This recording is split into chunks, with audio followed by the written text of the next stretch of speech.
Welcome to Confession Room Files, where we uncover the darkest minds and dissect the most bone-chilling confessions from history's most infamous criminals. In today's episode, we delve into the mind of Ed Kemper, the towering figure in both stature and infamy, who terrorized California in the early 1970s. Dubbed the Co-Ed Killer, Kemper's heinous acts included the brutal murders of 10 victims, including his own mother and grandparents. We bring you an exclusive analysis of a lost portion of his 1991 interview, shedding new light on Kemper's psychology and chilling worldview. In this fragment, Kemper reflects on his impulses, his struggles with inner demons, and the disturbing logic behind his actions. Stay tuned as we analyze Kemper's confessions and uncover the layers of narcissism, detachment, and rage that drove one of America's most calculating serial killers. Don't forget to subscribe to Confession Room Files for more deep dives into the criminal psyche. Share your thoughts in the comments and join the conversation. How would you select your victims? I didn't select them. It was random. And it was also the development of the passion. If I was drove, they died. Like the last two victims. I was so pissed I'd have killed anybody that got in the car. But there was times I drove a woman and her son clear up into Oregon, crossed over to the coast highway and drove back down. And like 8:30, 9 o'clock at night, fog, misty highway, and I'm driving along, there's not a car near me. It's totally alien county. This is way up around Eureka or something. And here's these two probably high school girls. They looked up to be 17 or 18 years old. They're hitching the first ride into town because they've snuck off the farm. They've gone the half a mile or so out to the road, and they're going to hit on into town, have a good time, and sneak back. It was obvious because they were grabbing the first ride they could get. And here I've been fighting my inner impulses to not go off on this woman and her 12-year-old son who's hitchhiking clear back to Seattle, right? And I'm struggling with these feelings. I don't want to do it. Man, you ought to do it anyway. You're weak. You're a punk. I don't want to do it. All day long I'm doing this. And by the time I'm coming back down that highway, I'm exhausted. I'm saying, oh, whoa, and I'm driving along just to get home. And here's a perfect situation. I cannot get busted. It exceeds the criterion of picking someone up and not getting caught. No one knows me in the county. No one's seen me going through it, right? It's a fog shrouded night. Nobody could even see me if their home was in view. And I don't know them. I picked them up. We drove into town about 2 miles, 3 miles. I dropped them off. I got some gas and kept right on going. I was not in a proper state of mind to do something like that. It blew me away. I couldn't believe it. It was like it was handed to me on a platter. It scared the hell out of me. I couldn't do it. I had everything I needed. And to go back to your first... Again, so about the selection and the preparation. If I was selecting and preparing and everything was all set, that's it. I got them. But I didn't. They're not dead. I show that as an example of many times that kind of thing happened. All of a sudden somebody shows up out of nowhere. I pick them up, take them where they're going, but I didn't do nothing to them because it was the mindset was all wrong. The only time people got killed was when she and I was fighting like cats and dogs, and I couldn't deal with it. I couldn't vent it any other way. I look back on it, and I'm not saying I'm right or wrong. I'm just saying I'm looking back on it and saying I think they were surrogates. I was killing her, not them. I was attacking her station. I was attacking her stance in that university setting. Also, I hated the university for what it was doing to her. She worked her butt off. They took every bit of it. Oh yeah, we love that. Okay, here's some more. You want some more authority? You want some more responsibility? Here. It was eating her up. She went into that job sober. She came out of the job damn near canned because she went to work drunk one day. She couldn't cope with it, and it was destroying her a little at a time. She needed help. But if you told her she needed if I told her she needed a mental hospital, if my little sister told her she needed a mental hospital or a dry-out program, it peeled our skin for us. We did not mess with that woman.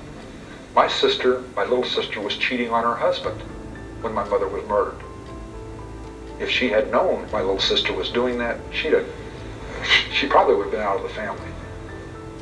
That was totally outrageous to her Victorian mores as she grew up. These twisted Victorian bullshit ideals that her mother laid on her as a kid and twisted her life with. And then she tried to run that shit on my dad. You said you had a lot of sympathy and empathy towards Marianne Eschig when you talked to her. But But isn't that strange to say that after you had killed her in such a brutal fashion? There was a draw. There was a draw to the young lady. It was haunting. I'm not saying I had compassion toward her when I talked to her. I tried to remember what we talked about. And in fact, I think what I said about her is that she epitomized what really drove me. She was a haughty young lady. She's kind of stuck up, distant.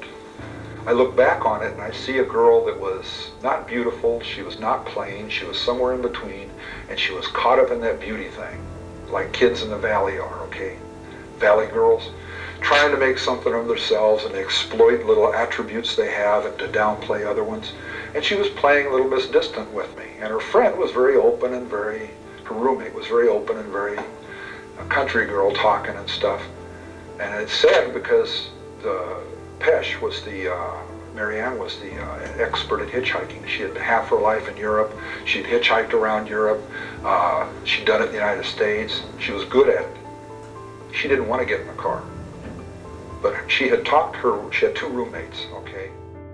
Kemper describes moments when he consciously avoided acting on his homicidal urges, portraying himself as a man constantly wrestling with inner demons. This internal conflict reveals a chilling duality, the calculated predator on one hand and the self-aware observer on the other. Psychologically, this struggle is emblematic of dissociative tendencies. By externalizing his urges as something outside his control, Kemper deflects accountability, a common trait in narcissistic personalities. His attempts to frame these moments as moral victories suggest a need to rationalize his actions, preserving a distorted sense of superiority even in the face of his monstrous crimes. And one went on the trip with her to Berkeley and to Stanford and back to Fresno State. Only one would go with her. And apparently, I'm thinking back, the other one was so close to going that later when she found out what happened to her two roommates, she dropped out of college. She came and testified at my trial. And she was devastated by the whole thing. So I'm thinking she almost went. And she realized she might have died too. Who knows? But I don't even know that I'd have picked them up if there's three of them. I don't know. I don't know if they'd have been where they were. All the circumstances could have changed. But I'm thinking that because it had such a violent effect on her college education, she was that close to going. The other girl, Anita Lucchesa, wasn't a hitchhiker. She'd been raised by her family, don't do things like that, that's totally out of line, and her friend talked her into it. And once she got into it, and she saw how much fun it was, and they meet the different people, and they talk with people, that by the time they're leaving Berkeley, right, it's all about who gets the front seat and who gets the back seat. So she opened the door and asked where I was headed. And it says Stanford right on the sign they were holding up. And I said, I'm going to Palo Alto, I can drop you off. Oh, great. And she jumps in, grabs her stuff, jumps in, opens the back seat up for her friend, who's standing there looking at me long and serious about whether or not, because I could tell at the time, she knows better than to get in. Single adult, it's a coupe instead of a four-door car, so she cannot get out other than through the front seat. So that's all the warning signs of not getting in with a single, in that kind of a situation. All of the things were wrong about it. But when I drove up, I pulled that little stunt of looking at my watch. Do I have time to pick them up? And you wouldn't believe how much effect that kind of thing has. And when she kept staring at me and looking for something wrong in my eyes, I gave this look back like, I don't understand. Why are you looking at me like this? I gave her that back, and she says, oh, this guy's a dork. He's innocent as hell. She gets in. Okay, we're driving along, and I'm looking at this young lady in the rearview mirror. And I look back at it years later, and I'm saying, she kept looking me back, too, right in the eyeballs. I'm wearing dark glasses, but they're not totally dark. And I'm realizing now that she could see me looking at her, and she was looking right back at me. And instead of saying something to me like, what are you looking at? Or, hey, maybe you ought to drop us off or something like that, she just kept looking back at me. And I'm looking at her, and she keeps looking at me. I'm thinking she's playing this little game. It's not really teasing, so to speak. It's just this little psychological game back and forth that men and women do sometimes. The young girl in the front, Anita, was at first I did, yeah, but that stopped. Why Because did you do that? at first I was hoping I could get a vicarious thrill out of seeing those pictures and say, well, this will be satisfying enough. Two people died, that's it. It doesn't have to go past that. And I'll see why I don't want to do it again. Those pictures lasted about 2 weeks. As Kemper reflects on his relationship with women, particularly his mother, the deep-seated roots of his violent tendencies become clear.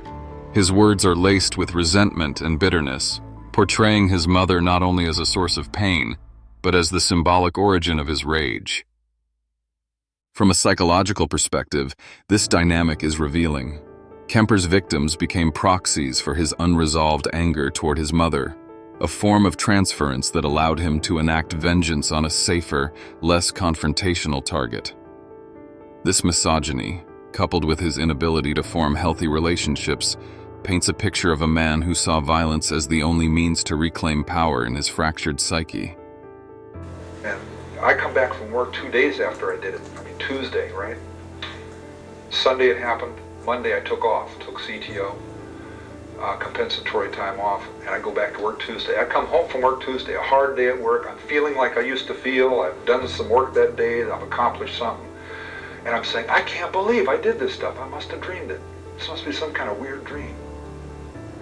And I come back to the house, I pick up the corner of the carpet, I pull out these pictures in an envelope, and I say, geez, I don't believe this. Now I gotta believe it. That really happened. See, I was that distanced from what I had done just 1 day later that I couldn't believe, or 2 physical days later, that I couldn't believe that I'd actually done that.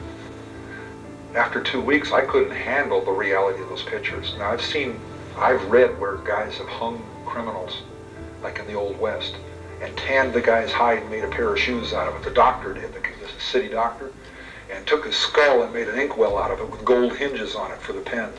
This was some notorious criminal, right? I said, gee, that's kind of grisly. Why did you decapitate the body? Was it a kind of way to replace the sexual experience? I think so. I think so. And it was like a trophy thing. It was, it's disgusting, but it was kind of a power trip. I always felt intimidated by women. I always felt overpowered by them as a kid.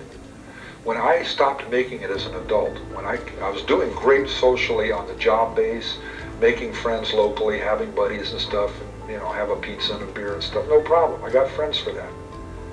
But making women friends was real tough.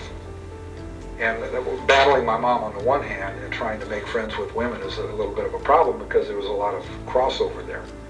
And she was opening a lot of old wounds, pushing a lot of buttons, and she liked to watch me twitch. That's the only thing I can say. There was a little bit of sadism in her too. And I hated her for that because she was the one person in the world that could push every button I had because she knew where they all were. And as I got better and smarter and better at what I did and more involved in the public and I'd say a better all around adult, it's as if she were offended by that. And you ask why, okay? Just look at the vanity of being a mother. She raised me, had a horrible time from day one as an individual parent raising me. I'll fight every day, right?